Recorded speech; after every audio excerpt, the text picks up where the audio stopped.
Hey, what's up, Geekscapists? Welcome to a brand new Geekscape episode. If this is your first Geekscape, well, where have you been?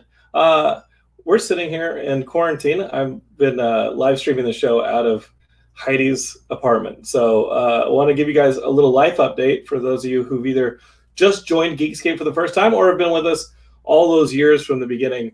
I moved in. So this stuff right here, this look behind me, this like butterfly and fairy thing that's actually like a drop down that you guys see over my right shoulder.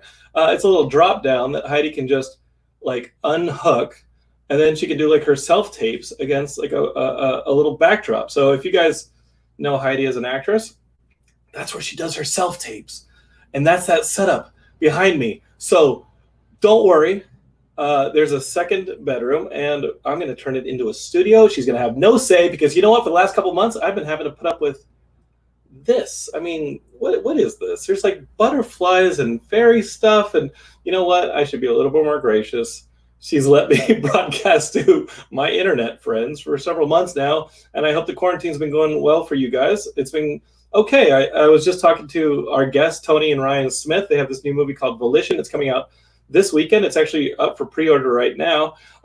If you guys are fans of like Memento, Looper, those kind of like time bendy but really precognition type of flashback suspense movies, this one's one that you're going to want to pre-order and check out because it's all sorts of stuff like that. And I don't think that we really steer you guys wrong on Geekscape. What was the one that we told you guys about a few months ago, and I saw it at the drive-in and I thought it was amazing. If you guys, I'm blanking on this, but if you guys want, drop it in the comments and I'll throw it up there. It was recommended by one of you guys, and I actually saw it at the drive-in just about 2 months ago, and I thought that one was awesome.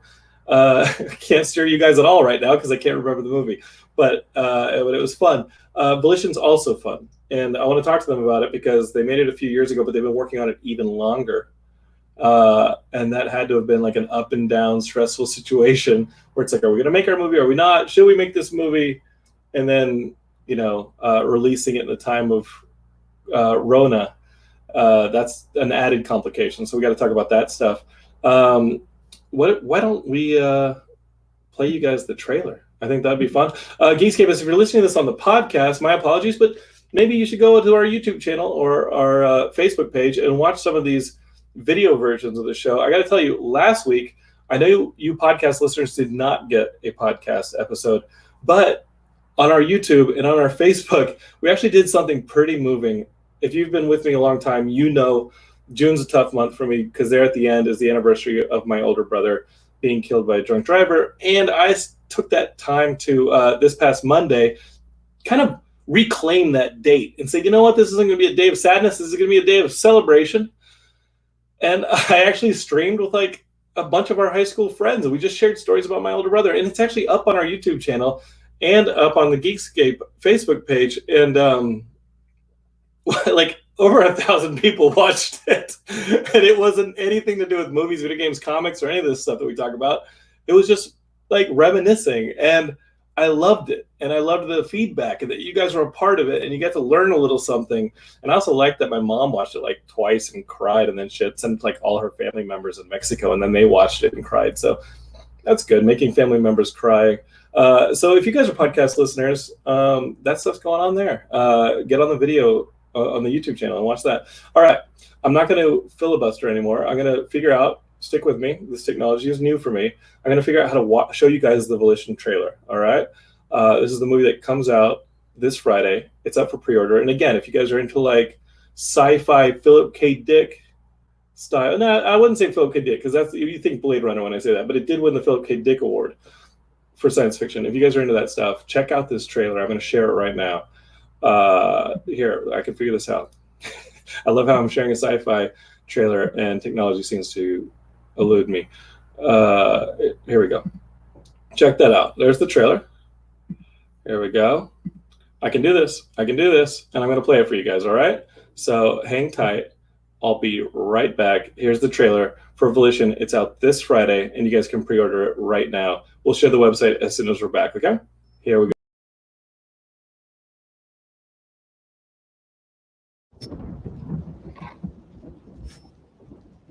mother died when I was 7 years old. In a car accident. I saw it 2 months before it happened.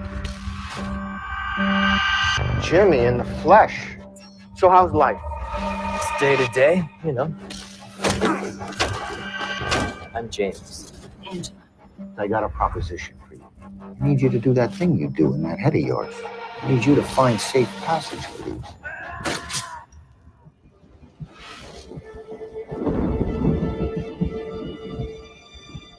I saw my dad. I warned you, didn't I? I had no choice. I needed to work. Of course you had a choice. It's not what I saw. How long have you been like this? That's more of an affliction, sadly. You make it sound like a disease.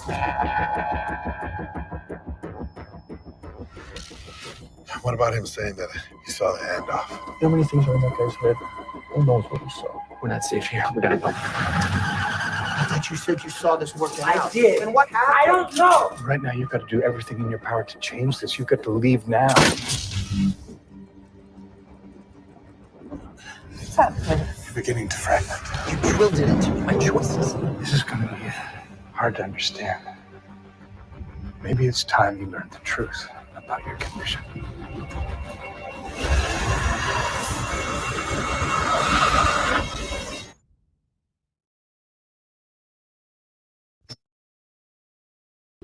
What do you guys think? Looks pretty fun, right? Again, if you guys are fans of like the Looper, the Memento, that kind of sci-fi stuff, which I know there are a lot of you guys here on Geekscape, go for it. Dude, is screen sharing still happening? Let's say I can hear it in my headphones. Anyway, guys, I'm not going to delay anymore. Here comes Tony, the co-writer and director. Here he is. Hey, Tony, how are you? Hey, Jonathan. Good to be with you. His brother, producer, and co-writer of the film, Ryan. Guys, we just watched the trailer. How's the movie been? How are you guys getting the reaction? The movie's kind of been in festivals and kind of working its way around for the last year or two, hasn't it? Yeah, the last year, our festival run started actually with the Philip K. Dick Award and Festival in, I guess, March of 2019. So it's been a good year of touring around the world, and it's been just incredibly validating and humbling to see the movie connect with audiences everywhere. You know, we took some big swings, Ryan and I, with trying to make something that was a little trickier than maybe a studio film would allow, and it's been really just amazing, you know, to be here talking to you after everything we went through to get this movie made. I'm sure it's the pinnacle of the experience. No, this is awesome. It is. Yeah, it is so good to connect. We're happy to be here. So, well, talk to me, because I this is what I love. I love doing a little bit of research on you guys, and I love talking to filmmakers because you pick up all sorts of stuff as you guys do when you talk to filmmakers. And if you guys who are watching this and the movie looks cool, they've actually, Tony and Ryan actually went and made a bunch of videos of the process of putting this movie together. And it streams all the way back. The videos don't, but the story of this movie goes back to like 1999 when Tony was in film school and was like, I kind of have an idea for a movie. This would be cool. And then slowly but surely, those things sometimes go into the drawer. They don't come out. If you guys have been with us and watched us talk to James Gunn at South by Southwest for Super, that was a movie that he had written, and it wasn't until he was married to Jenna Fisher, and she's like, what about that movie Super that I liked that you never intended to make? And then the next movie he does after that is Guardians of the Galaxy. So like, it's just such a weird up and down when you have those ideas that just stick with you. Why did this one hang with you for so long, and where did it come from? So it has been around for a little while, but it hasn't been like fully formed, and I think that's why it was stuck where it was stuck for the longest time. It did come to me in film school. I'd always been interested in the esoteric side of existence. You know, what is perception? Who are we? What is time? All those subjects. And I stumbled upon this topic because I was always late as a teenager everywhere. But by the time I got to film school, you know, they say write what you know. So I wrote this short film about a scientist who develops a drug that makes him perceptually early. And he was early in like sort of these 15-second fixed increments, and he didn't know how to get out of it once he was sort of stuck in it. But it didn't have any sort of depth of character or themes, the type of things that Ryan and I eventually sort of put into Volition. So I tabled it for a long time. I just I couldn't crack it in the level that I wanted to. And then a few years later, I was actually feeling a little bit, I guess, like stuck in my film career. I knew what I wanted to make, but I didn't know how to, make it. And so I remember sitting on the couch realizing that, wow, my actual perception, like my belief about my future, is actually causing a self-fulfilling prophecy. I'm actually not going to get it done if I continue to think this way. And then I was like, wow, is that sort of like, that's almost like being trapped in a perceptive cycle. So for a clairvoyant, for example, then to see something in the future, I started to think about my old idea about actually what a sadness it really is to know what's coming, and especially then to not be able to change something. So from there, I wrote a first draft. It was very chronological. And Ryan had been involved the whole time. I mean, I'd been talking to him about this idea since film school. And so I showed him the first draft, and he liked it enough to really want to come on board, because it required a lot of work to get it, where it's at now. And he had always sort of been pitching me on this idea of turning the clairvoyance like in on itself, which really excited me. And so, sort of like, I think the movie almost went on the journey of James, our protagonist. It only got piece by piece at different times of its life, and only in the end was it able to see fully what it was. So. And how much was Ryan a part of kind of seeing it from a different angle? Or, I mean, because yes, he was on that path with you from the beginning, but obviously Ryan's a culmination of all of his experiences and viewpoints and tastes, and he's maybe just to the left or to the right of how you would approach a story and crack it. How important was it to have him kind of wedge it free, in a sense? Well, yeah, it's a great question. He can speak to that, but super important, because the movie like literally would not be this movie without him. It was a very chronological tale of James and a lot of the same characters.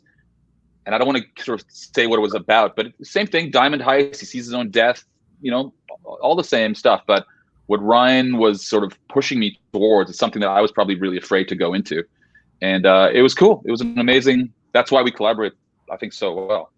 Isn't that crazy how it happens, especially when you do hit that kind of ceiling that, but it feels like any time in your career that you hit that sort of glass ceiling, the thing that you want is really just on the other side of fear. And I think that goes for any career, any path in life.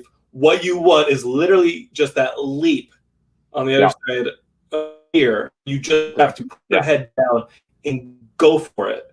And I mean, it's got to be helpful to have a friend or a brother help you along the way in hell. I could do this with my brother Paul, but maybe Paul and I have collaborated if you're a Geekscapist.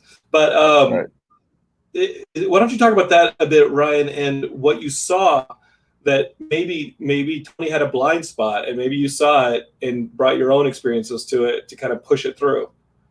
Well, first of all, it's ironic that you say blind spot, because that was actually the original title of the script that Tony wrote.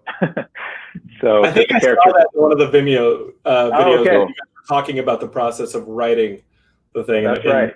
Yeah. So, I mean, for me, I was just really intrigued all the way through with what Tony was creating. And particularly, I thought he had a really unique angle on looking at clairvoyance and maybe the roots of what might be behind clairvoyance, which I had never really seen it explored the way that he was talking about it. And so, we'd already been collaborating on other features together, but also doing stuff on our own. And we decided to, join forces here. And I think it was, probably just having another voice with Tony to kind of say, well, this already exists as it is, but what if we started to play with the structure more and kind of took even bigger risks? And it was a real puzzle for the two of us to kind of like take new challenges and really go for things. And I don't want to give away too much, but yeah, we started to play with the actual process of clairvoyance and see if that could actually shift the structure of the film, which was super hard. But it took us many drafts, but we finally got to the place where we were ready to shoot. Well, there are parameters, though, still. And what I want the Geekscapists to pay attention to, especially you filmmakers who watch the show or listen to the show, I want you guys to pay attention, I think, a little bit about what we talk about as independent filmmakers a lot on this show, is that those parameters start to kind of guide you there, too. Because when you watch the film Geekscapists, it comes out this Friday, notice the cast of characters. Notice that there are 5, maybe 6 characters in the movie. Notice how they've kind of taken things and given it an economic spin, because a lot of times the best science fiction and the best storytelling comes out of those necessities. You want to make a sci-fi movie, but you probably can't make that Blade Runner sequel they did a few years ago, where like it was like huge and amazing, and like, you know, we'll see when Dune comes out what he's done again with just seems to be unlimited budget. You guys to attack this thing in a very smart way. How much? And you guys come from pretty active filmmaking background, but it's not these kind of films. If you look at Tony or Ryan on IMDb, like this is not the kind of stuff you guys are making for the paycheck. And again, we go back to the fear thing of you guys had to kind of really get out of your comfort zone and go for this.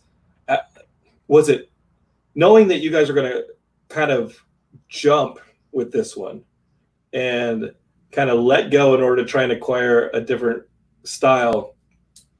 What were some of the things that you did to empower yourselves to mitigate the risk? Like, again, limited locations, cutting down the actors, trying to figure out what the sweet spot was on a budget so that you guys could land this thing.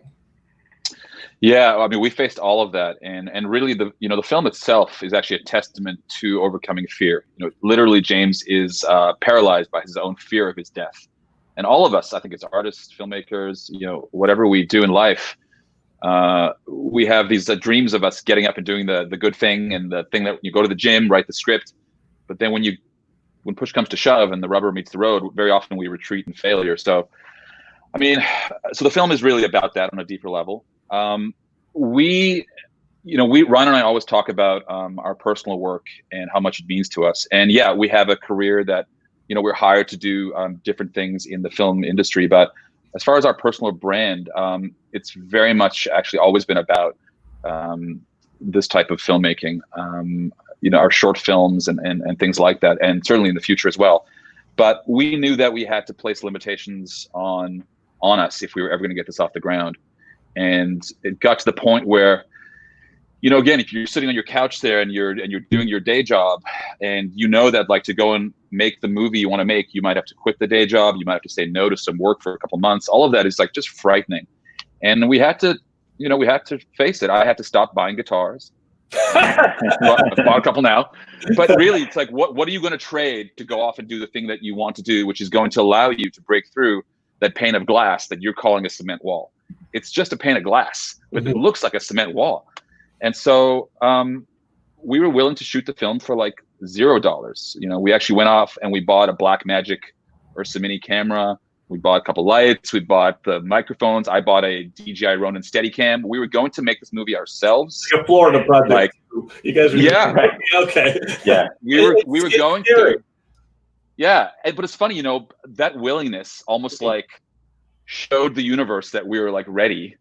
And then all of a sudden, like financiers were approaching us, and like a proper crew. And, you know, we brought on Byron Kaufman, who's Neil Blomkamp's cinematographer, and he was obviously incredibly instrumental in having the look be what it is.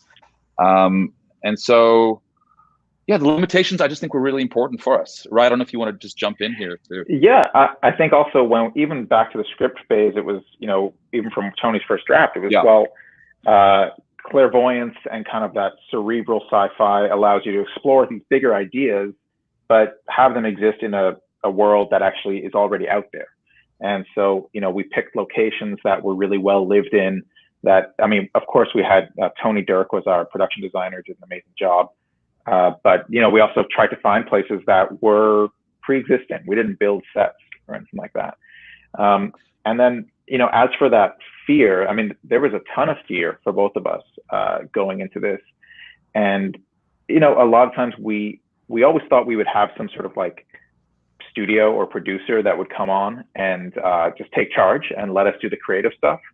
But you know, I don't even know if that happens at like the big level where you're making the Marvel movies. Like, it's true. You're right. I mean, we dream about that, and we're like, okay, we're going to do this one, then we're going to get the Spider-Man movie. You know, we're going to make a cop car, and then we're going to get the Spider-Man movie. But it's like, even at that level, everyone is like busting their butts to make things happen. And so we had to really put on our producer hats and say, okay, let's go out and try and raise funds. Let's go out and cast this and make it. Or And, you know, take it from you, or you guys don't get to cast your friends. You know what I mean? Or like the people you've worked with before, which is also a part.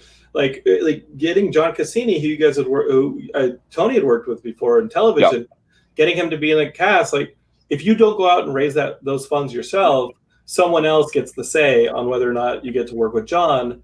Who, when you go out to work that day, it's important to trust your teammates. And if there's, I mean, not that you shouldn't be discovering new cast members and new collaborations, but when you show up that day and it is what, day 10, day 11. You want to make sure that if you guys find yourselves on the last hour of the shoot and you're going to have to do the 12-hour push if you don't get it, and it's like third and down, you got to know that John's there to get the ball across. That's a sports metaphor, guys, and I'm sorry. But I don't understand. Yeah, I get it.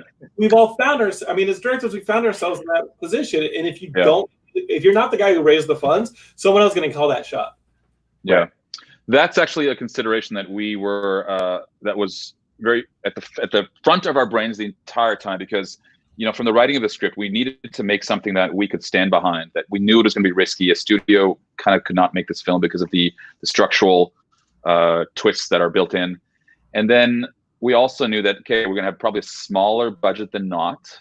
We need people that want to sort of be a bit of a rock and roll, renegade team with us. And it also influenced the style of shooting. Ryan and I, of course, love more lyrical camera work, but we had to just kind of get in, get our days, get out, because, we needed twice the amount of time we had to shoot the film. And you guys are shooting nights, a lot of this stuff. Parts of the movie, you guys are shooting nights. Yeah. Up north, which gives you a little bit more time, but your days are disappearing quickly. We have 6 hours of nighttime, 6 hours of shootable darkness. It was insane. I'm just going to do sports from here on out. Yeah.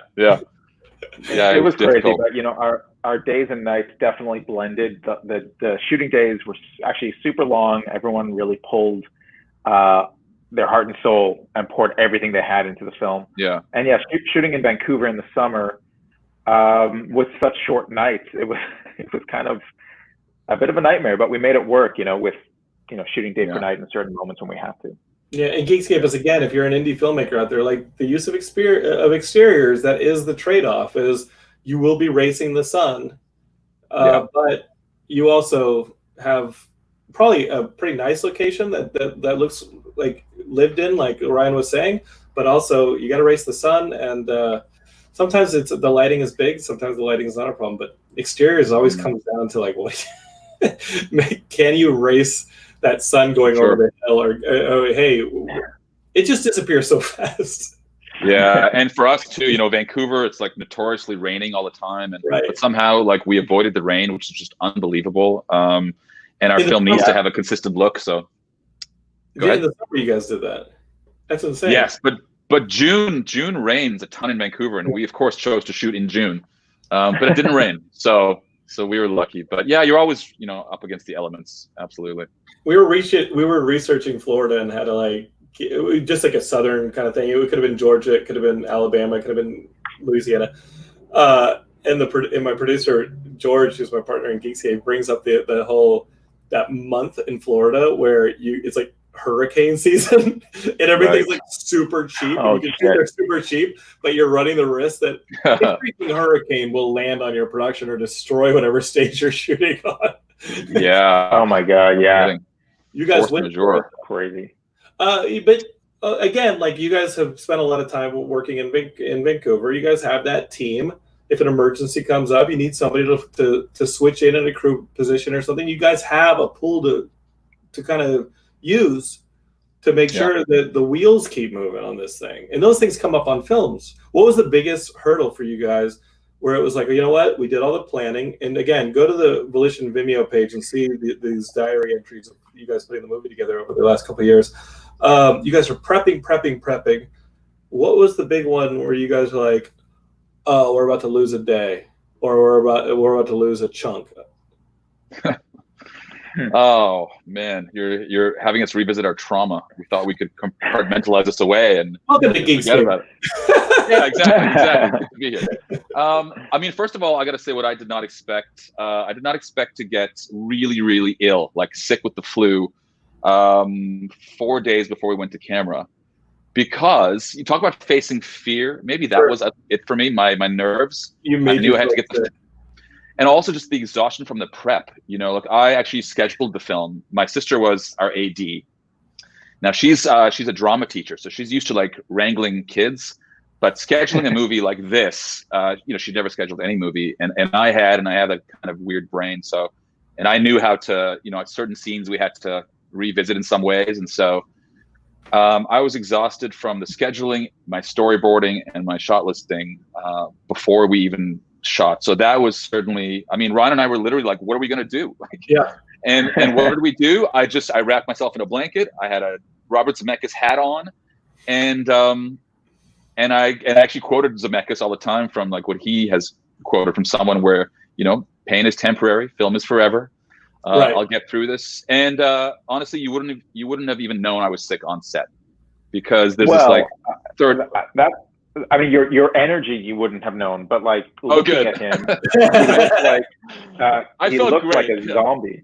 That's the problem of working with your family members. They know what you're normally like. That's so right. You're off. They know it. I thought it was great. It was crazy. I mean, we were shooting out in the middle of, just out of Vancouver, like in the middle of the wilderness on a highway. And Tony, he had his Zemeckis hat on, but he was like draped in a coat, and he was like so sick. I mean, he could barely talk. And that was like early in the shoot. So we were like, oh my God, how is he going to recover? Did you guys have the bear horn ready for shooting out there? You guys have to have that in Vancouver. You have to have. We were on Supernatural, and there was a bear horn, and sure enough, there's a bear up in the tree. It was one of Bobby Singer's episodes, and there's a bear up in the tree. Got to use the bear horn. Got to. Everybody, cut! Hold on, we got to get rid of this thing. Yeah. Crazy. Luckily, Adrian Glenn McMorran is tough and very outdoorsy, so he could have wrangled the bear. We think. Yeah. I spent this holiday weekend Geekscape in Mammoth. A friend of mine has a timeshare, and they're part of my very small pod that I've been quarantining with, and we went up to Mammoth. And yesterday we were actually on a hike, and our friend goes, "Is that a bear?" we about 20 yards away.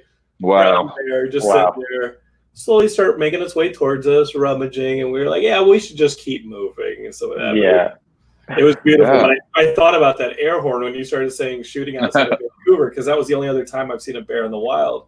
Was filming outside of Vancouver. Yeah. We didn't have a bear horn, which we should have. So don't tell our insurance company. Zip. Yeah, I was about to say. I was like, aren't you required to forget it? This is like a gritty, low key thing. But Geekscape is. If you guys go check out the film, you're not going to know that this is exactly as Tony and Ryan are describing something.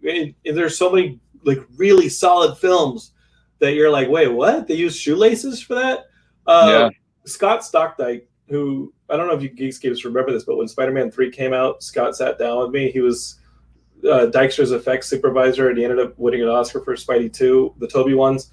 And then he was the supervisor on 2 and 3. And 3, we could go into why 3 is Spider-Man 3. But if you guys remember, it was during the writer's strike. They weren't actually allowed to touch the script, and the script wasn't what it needed to be. We all have our feelings about Spider-Man 3. But he tells a story about, you guys remember the guy from the 70s show was Venom in that one. Mm-hmm. And he's like, yeah, we're running around, and we can't change the sequence because the script is basically locked. We can't hire a writer to touch it because of the writer's strike, and we have to shoot through it, and Sony won't give us another year. We were using fishing line for the Venom effects to pull on he's literally using fishing line for this whole Venom sequence of transforming into Venom. And it's just, again, like go, go, go, go, go, go, go, whatever the idea is, that from big to small, that it is like chewing gum and like shoestrings to put some of this together. Yeah. No, you remind me, actually, we had so many experiences where it's like, it reminds me of Spielberg and Jaws with like, the shark is not working. Where like, we basically had like, you know, the blood is not working. The effect is not working. The thing is, it's horrible. And like we had like Yeah. 17-hour days and a script that was just like this monster. And so we were same thing. Yeah, monofilament, fishing wire, chew gum, whatever it took to get it done. Tony, it seems like you do a pretty extensive storyboarding process, and then you probably take the storyboards and you put them in some kind of a digital environment, and you work things around and you set your shots, and you do everything. You basically shoot the movie twice, and then when something like that pops up, you can roll with it a little easier. But ultimately, it's always ingenuity at some point. It is, and the thing is, I actually, by the time I get to set, I don't look at my storyboards or shot lists. They've become so baked in. Yeah, I think a lot of filmmakers work that way, where I want to be prepped. I want to visit the scene as much as I can so that I can, because so many things are coming at you so fast on set. So I want to sort of have the elementary things down, and then I'd rather just be there and visit with my DP and the actors. I know the key frames that I need. Like I know like the things that I absolutely need to get, and then there's sometimes just some really nice combining of shots. And so, but again, for this movie, it was probably weighted more towards let's just go in like mercenaries, get what I need, move on. There's a lot of practical in the movie, but every now and then there's some CGI like augmentation, or I think I only counted 2-3 shots where you were like, okay, this is going to be a CGI shot that is going to have a major part of the frame CGI, and it's going to carry, and that's going to carry it.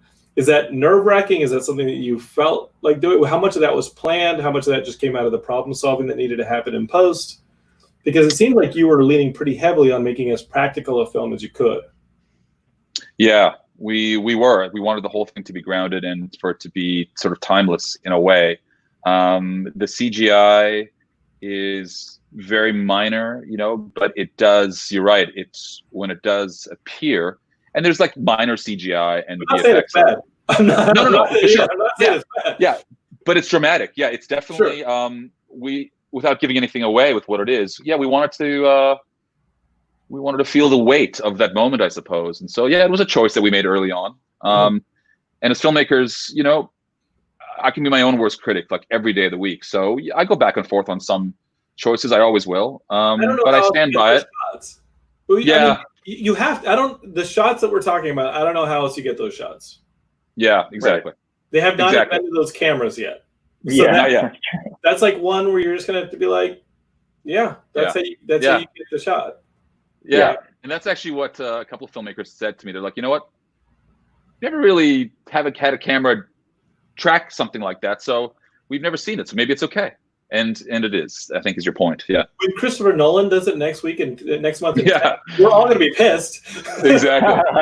But I mean, we can't. Yeah. We don't have access to that stuff. It's like they just inventing those things, and it's like, oh, it must be nice. And then you find out that in 5 years, it's just what everybody uses, and you're like, jeez. You just have to keep pushing. Can we talk about the script a bit, Ryan and Tony? This is a script, and I don't want to. Again, we're like piecing around, not spoiling the movie for you guys. It comes out this Friday. You can pre-order it now at volitionmovie.com. Pre-order the movie. I think it's on all your streaming services. I think if you guys are spending the quarantine playing your Xbox and your PlayStation or watching stuff, and streaming, you guys can watch the movie.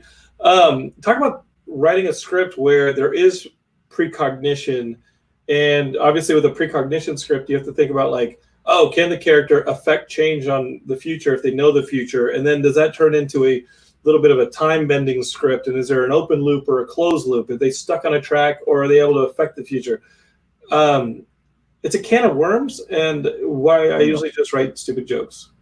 That kind of stuff drives me nuts. Pull my hair out. Yeah, it's insane. Tony and I have definitely said like this is the last time bender sort of thing we'll do, although I don't think it is, because we have other ideas that we're already working on. That's a lie. Yeah. It happens. You put it down for a bit, and you're like, oh, I gotta pick it back. There's stuff that we have good intentions. Yeah. We have. It's just too fun. But it was super challenging. I mean, when we were going through the rewriting process, the amount of graphs and charts on our walls, and we really had to try and like visualize the story, because it does interesting and weird things, and it was.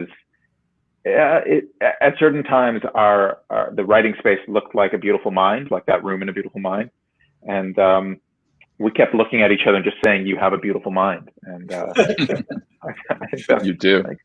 Thank you. You do too. It's beautiful. Thank you. But yeah, it was nuts, and there were just so many drafts, and every time you change something at the end, you've got to go and think about, okay, well, how does that shift things in the beginning? And it was that way the whole way through for like just dozens and dozens of drafts. Yeah, I think the thing that I heard a long time ago was like third act problems or first act problems. Yeah. And the ripple effect of like fixing something when you get to the end and you're like, oh no, that does not work at all, but it has to make sense. Yeah. You got to go back, and then that ripples throughout the entire script. Is like, even as intense as your planning and outlining process is, you probably still ended up running into those things. We did. Go ahead, Ryan. Yeah. Oh, well, no, I mean, it's just the process that Tony and I do as writers is we'll outline together. And so we'll have this like great plan. But once we've got a solid plan in place, we split it down the middle, and one of us takes the first half, the other one takes the second half, and we'll actually go off on our own and write those halves ourselves. And, just naturally in that process, you're coming up with new ideas, and it's very organic. And then we'll come back together and actually give each other notes, but then also rewrite each other's halves. So we actually swap sides. And that smooths it out a bit. Yeah. That makes it, as you're bringing the fluidity of having written the second half to the first half, and that kind of smooths it out. How do you guys not kill each other? That's my question. I mean, honestly, you were like, oh, this is working out. I'll hire my sister now. Like, as you start to add people that you can fire but not really get rid of, like, how do you guys not kill each other? Because my brother Paul and I just have a rule that it's like, hey, man, like, I tell you, if I'm directing, I tell you to do something. You kind of have to do it. It kind of goes back to that contract I saw you guys on the video when Tony, when you guys were young, and Ryan was the only person that you could get to do the stunts and act for you and like abuse basically. You had Ryan sign a contract when he was a kid. He was, at the time he was difficult. I was a very professional 12-year-old director, and Ryan was a bit of a diva, a bit of a 7-year-old know-it-all. And he wants to be in his trailer with mommy inside the house. But no, we wrote basically I wrote a very funny contract on some Knott's Berry Farm dinosaur paper, which basically stipulated that Ryan would have to come out and shoot the scene anytime I wanted him to, and he couldn't go wimp and go crying to mom. And I mean, listen, I don't think there was coercion. I think he signed it under, right? Yeah, when you're 7 years old, you're making solid decisions about your life. And I did, and I'm the structure of this. Like, did you get a bigger helping at dinner? Did you get some of his snacks? Did he bribe you with any food? That's clearly my. I think I just got to like hang out with my older brother, which I was like very excited about, and I think I also got to I also got to babysit our silkworm collection at the time. So what? Yeah. Oh yeah. Yeah. Ryan got up to a lot of things that I really put him through. So thank you. But as far as us not killing each other, I just think that somehow we've arrived at a point in our lives where first of all, we're just great friends, and which is amazing. And he's helped me through some very vulnerable spots and vice versa. And I think when it comes to story, we just, we understand that our intentions on both of our sides are good. And that if we're pitching an idea and that the other person doesn't quite get it, we ask them to try it again. I didn't quite get that. Can you say it again? And we just go deeper, and we always push for story. We don't care who comes up with what. And at the end of the day, we have a good blend. We always talk about John and Paul from like the Beatles, the salty and the sweet, and we both take turns being the salty and the sweet. But it works out. We haven't strangled each other yet. And as you guys, so you guys are making this movie, and you're making this movie over the course of like, at what point, Tony, did you and Ryan really start getting serious about the movie, and knowing that the movie had to be independent, and that the movie was pretty much going to happen only by you guys pulling yourselves up by your own bootstraps? It takes a long time. Yeah. Maybe it takes 10 years. Maybe you guys really got serious about making it 15 years ago. Who knows? But over the course of that time, you do start to see these other movies come out. You do start to see Memento come out. Oh, that's like the movie I thought of in film school. Or, Looper comes out. You're like, damn, that's like or Time Crimes comes out. And you're like, oh, damn it. And you start to see these movies. Yeah. What happens to your motivation to make the movie, and what happens to your actual story and movie as you start to see these similar? And guys, still watch Volition, like especially if you enjoy those movies. Like, no movie's identical, but as you start to see this, like, how does that fire stay lit, or how do you weave with that stuff? It's I think it's horrifying to any artist, and I know musicians feel the same thing. They're like, "Oh my God, that's my riff. That's the chord progression." I've heard other artists say that everyone is given the same barrel of bricks, and then it's what you do with the bricks. And so I think what we've done with our bricks, I don't know if anyone's really tackled clairvoyance in the way that we have. As far as we think we've stumbled upon something that can maybe reverse engineer maybe what causes clairvoyance. And so that's encouraging, because when we saw these other movies after the mild freak out that it was sort of in our wheelhouse or our genre, we realized actually no, they were different. They were completely different films dealing with very different characters and and very different plots. So but we have a lot of projects. I mean, I know Ryan can speak to it as well, where we're like, oh no, there's something something else that's coming out. I think you just got to keep going and keep digging. I'm sort of like right in it right now because I've just experienced it as well, where I just saw a TV show where I'm like, oh my goodness, that's actually quite similar to something I wanted to do. I get a little copy. Yeah. Go ahead, guys. I was going to say, I think just dig deeper. I mean, sometimes you have to table something for a little bit, but ultimately dig deeper into what is it that is unique about your story and what's unique about you telling that story. We do talk a lot about specifics, like the things that you bring to the table and the way to connect to the audience. And sometimes when I'm teaching or lecturing on the topic, it's like we work in this insane art form. As we talked about 2 weeks ago on the last episode, Geekscape, is when that group of filmmakers, we were talking about just, you think that when you're making popular media, and obviously we're talking about pop culture and it is popular culture, you think that as a creator, you're going to go out and you're going to cast this wide net to try and make something popular. And that is probably the biggest mistake you could possibly do, because this art form, it does not work like a Ford assembly line. It is, we are making very specific experiences, and the tools with which that we make them have to be specific to us. And we have to have that fear and the trust. So we talked about a lot in this episode of knowing that you're going to land with somebody if you just stick to your guns and what resonates for you, and they're going to bring to the table what resonates for them and their experiences. And you never know what those things are. You cannot tailor them to them. They are strangers. You do not know. But if you go too far, you're over explaining. If you don't go enough, you've made some weird experimental movie or you made something abstract. Somehow, if you do things just right, and obviously every movie or everything is specific in somebody's favorite, but you just want to find that little overlap where there's that resonance between two people, and it is scary as hell, to do that. But that's kind of what we got to do, and the only thing we have is our experiences. So no net, spear, right? I mean, does that make sense? Yeah. No. I mean, go ahead, Ryan. I just think that the one thing, like, all these films may come out and they may have some similar elements to what you're creating, but there's no one else in the world that is you, and like it's so cool that there's always a fountain of originality, because you are the fountain, and the more you can just dig deep into who you are, you can have elements that are shared, because story has been around forever, and all stories share like some key elements that make them a story.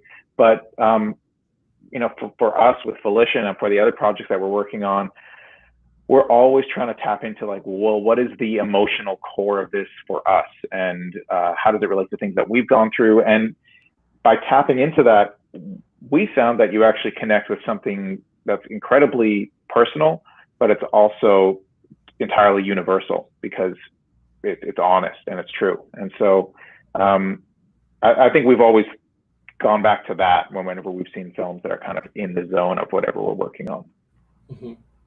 What was the scariest it got? And now you guys are fully in the therapeutic mode of Geekscape. Like, what is the scariest part where you were like, you know what, this is a little too close to home, and you just had to be like, no, I'm going to push through this. There's a painful memory that led me to this imagery, or it led me to this line, or it led me to this admission that I'm about to put on screen for strangers. It may not even be in volition, but you needed it as a tool to make that connect. Does that make sense, guys? I mean, these are our tools. This is what these are our bricks, as Tony says. Were there any that you were like, you know what, that's a little close, and I've got to put my head down and go through it, because that's kind of what this art is. I think, I mean, first of all, I fully agree with both of you. I think the vulnerability that the best of us allows is often reflected in the kind of responses that we get from our audiences. You know, if we are willing to go to those depths and those painful memories, and if we can somehow transcend them into the art form, I think it's an incredible bit of courage also, you know, for the artist. For us, you know, I think we've all dealt with people passing in our lives, and so Volition, at some points when we were cutting the film, it became very emotional for us to realize that we were actually telling the story of healing in some ways. You know, James is someone who's wounded from the loss of his mom, and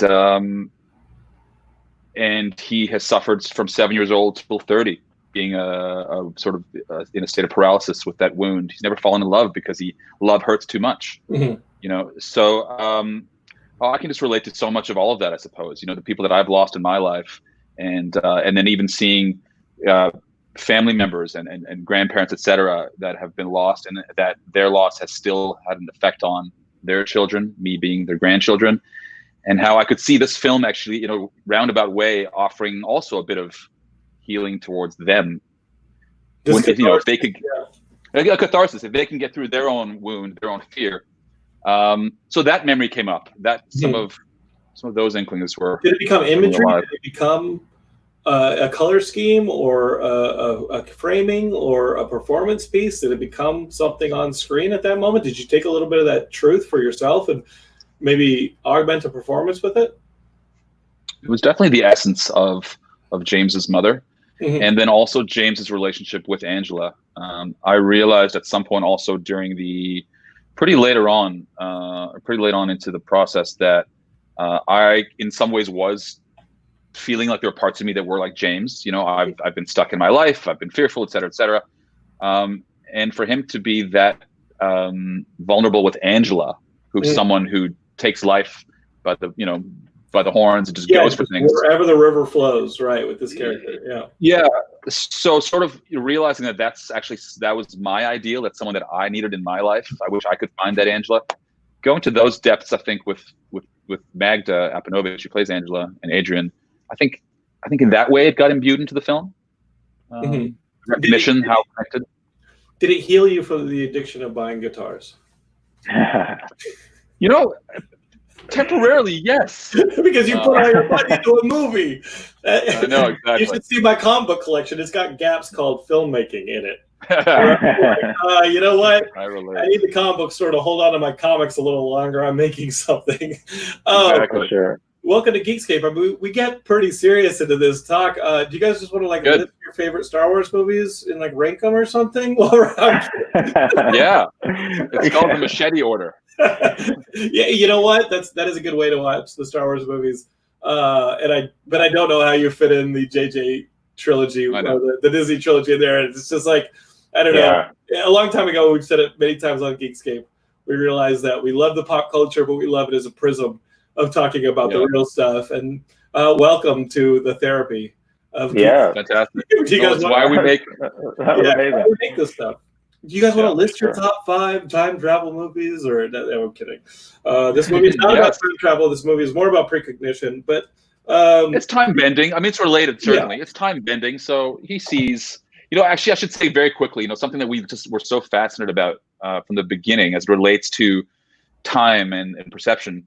The idea of a projector running a movie, the reels have all the information in them, but the playwright only has that one frame of information.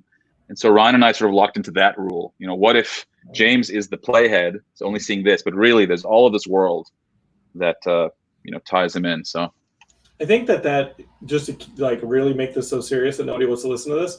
I think that's also the tool in trauma, is that your pain is so acute in that moment that you don't see the great things that were behind you or the possibility of the great things that are in front of you. Right. You see the acute pain that you're experiencing. And yeah, I mean, it very much will become like Plato's cave after a while, where you're like, oh, this is reality because I'm stuck in this one moment. Wow. for sure. Yeah. There's nothing else. Well, there's always this sort of saying of like, be in the moment and experience the moment. But it's a great point that you don't sometimes you actually want to have the ability to go, I'm reflecting on the past because it was amazing, or I'm looking forward to the future because I have optimism for what's to come next. So yeah, that's really don't just shame us when we get on our phones, okay? Like we don't want sometimes we're just, sometimes the present is really damn boring. Yeah, that's okay. I know what it won't be. I know it won't be if you guys go to volitionthemovie.com and pre-order it for this weekend and watch it. I know that won't happen. I know you guys won't be like on your phones.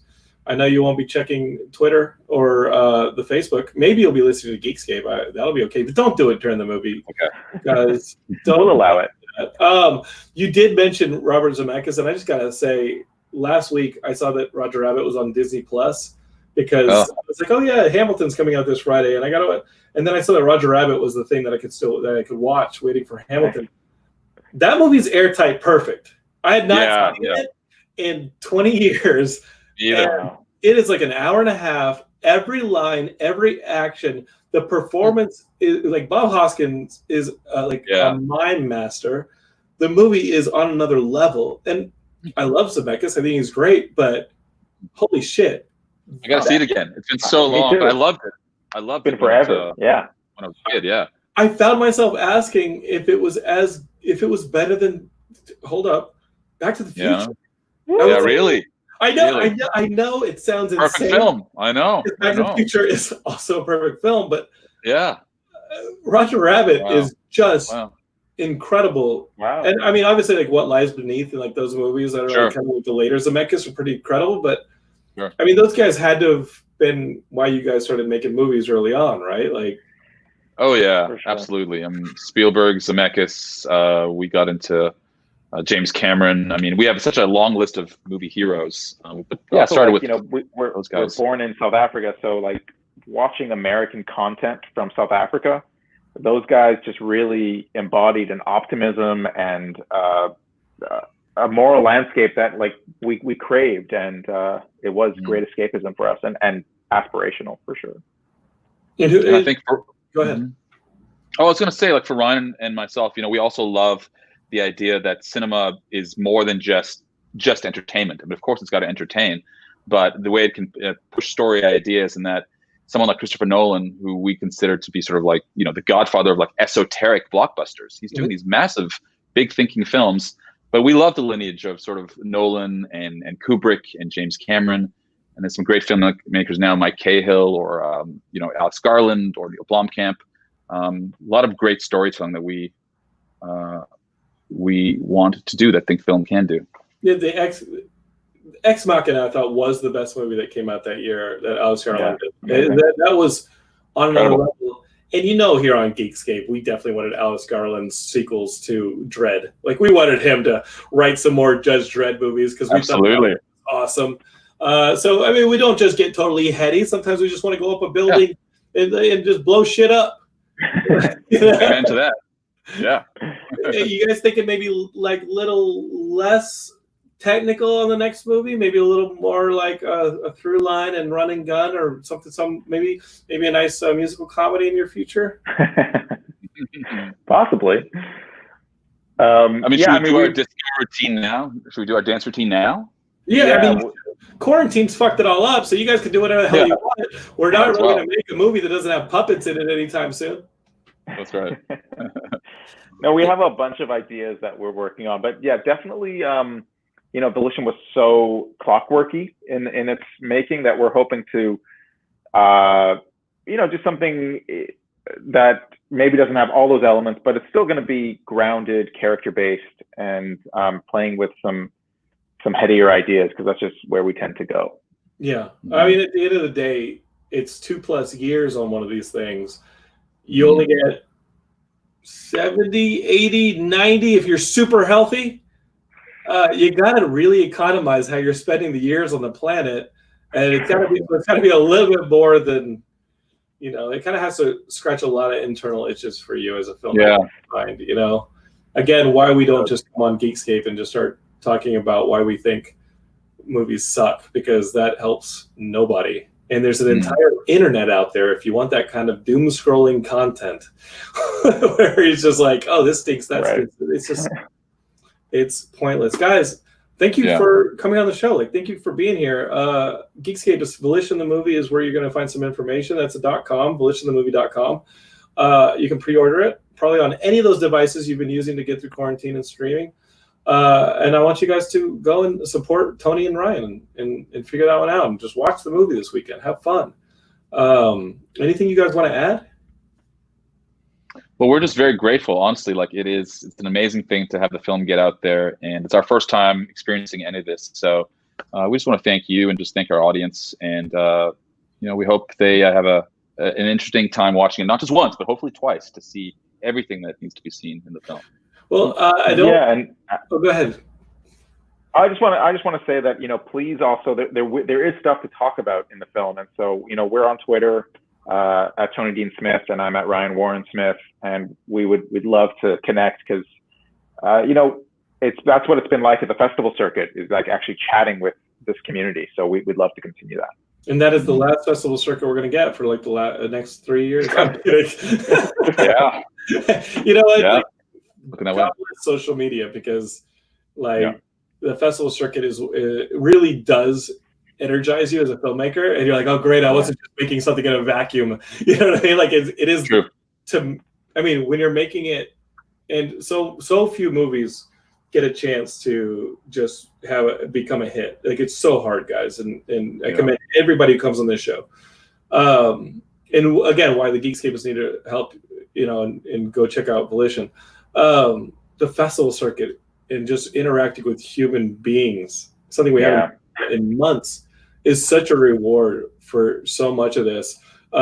Speaking of digital connections, Rickdo on YouTube just said, I predicted an unexpected twist in the movie to explain the clairvoyance. Halfway through, maybe a naked demon shows up. No. He then adds, where's the after party? Listen, you know what? The internet is both a blessing and a curse. Yeah, it's someone naked. It's not a lemon, though. It's not a lemon. You know what? You just have to go and pre-order the movie and find out, Rick, though. I think that's how we got to go. Guys, thank you so much for coming on the show. The door is open whenever you guys want. Go make some more movies so we can have you guys back on. We'll figure out how to make them in quarantine. I think you guys are on the right track. Small cast, limited locations. Steal some stuff. Exactly. And just what you got to do. Because we got to go back to work, and we got to keep making things. Yeah. This isn't nice. It looks really nice. Yeah, I like what she's done, actually. It's nice. Yeah, but thanks for having us. Of course. Thanks, Jonathan, for having us. And again, just, you know, we encourage all the filmmakers out there to go out there and make their art and push through. Whatever you guys do. Geekscape is awesome. volitionthemovie.com. It comes out this weekend.